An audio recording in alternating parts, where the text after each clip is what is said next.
હવે આ તરફ આપણે આગળ વાત કરીએ અમરેલીની તો જાફરાબાદ પંથકના ખેડૂતો નોંધારા બન્યા છે।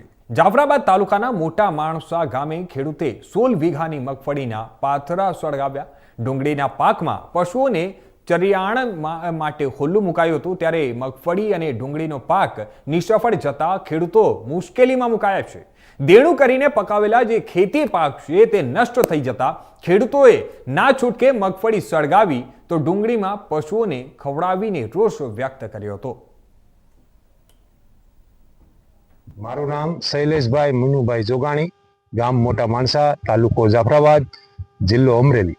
આજે મેં મારા ખેતરમાં 16 વીઘાની માંડવી વાવેલી છે। એમાં મેં 1.5 થી 2 લાખ રૂપિયાનો ખર્ચો કરેલ છે અને જે પાક મારે સંપૂર્ણપણે આજે વરસાદથી નુકસાન થયેલ છે, તો એના માટે મારે આ અત્યારે પાથરા મેં હળગાવેલા છે, પણ એ હળગતા નથી અને એના માટે જે કાઢવાનો ખર્ચો મારે અલગથી થાય એમ છે। તેમ છતાં મારે અત્યારે માલ ઢોર માટે નીણ નથી। અમે તો અમારું પેટ ગુજરાન કરી લઈશું, પણ જે માલ છે, પશુ છે, તે એના માટે અમારે શું કરવાનું? એટલે જો આ સરકારને તમે સહાય આપો એમ કરો છો, પણ હજી આપતા નથી, તો એના માટે અમારે ક્યાં સુધી ઓલું કરવાનું? બરોબર, તો એના માટે શું કરવું? હું સરપંચ મોટા માણસા ઘનશ્યામભાઈ ધનજીભાઈ શેખડા, આ વાળી મનુભાઈ નાગજીભાઈ જોગાણીની છે મોટા માણસાની, અને 16 વીઘાની માંડવી હતી। આ ભાઈને 16 વીઘાની માંડવી હતી અને બધા પાથરા પડ્યા હતા। ટોટલ પાથરા અમારા મોટા માણસા કે જાફરાબાદ તાલુકાની ઓછામાં ઓછો 10 થી 12 ઇંચ વરસાદ પડેલો હોય, તેથી 16 વીઘાના પાથરા સંપૂર્ણપણે હળી ગયેલ હોય।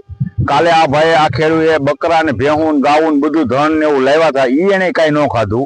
આજે એ લોકો હળગાવવા આવ્યા તો અંદરથી બધું ગારા જેવું છે, હળગતું નથી, તો હળગાવ્યા છે પાથરા, બરોબર। એટલે આ ખેડૂને લાખો રૂપિયાનું નુકસાન છે। આ ભાઈને નુકસાન તો છે જ, પ્લસ એની ઘરે માલ ઢોર હોય એના માટે પશુનો સારો 1 પણ રૂપિયાનો સારો એની પાસે એક જરીકે નથી રહ્યો, બધો પલળી ગયો છે। તો સરકાર આજકાલ પેકેજનું જાહેર કરવાનું કહે છે, દેવા માફીનું કહે છે, તો આ સંપૂર્ણ દેવા માફી કરવી જોઈએ સરકારને, તો જ આ ખેડૂત ઉધાર થાય એમ છે। ને ખેડૂતને આત્મહત્યા કરવા સિવાયનો કોઈ બીજો રસ્તો જ નથી। હવે આ 16 વીઘાની જમીનમાંથી 1 રૂપિયાનું ઉત્પાદન ખેડૂતને ન હોય તો આને સણ્યા વાવવા ગમે બીજો ઉત્પાદન હેનો વાવવું? હવે આ ભાઈને ખેતી હમી કરવામાં 20-25 હજાર રૂપિયા જોઈએ, 50,000 રૂપિયાનું બિયારણ જોઈએ, 25,000 નું ખાતર જોઈએ, આ ક્યાંથી લાવવું?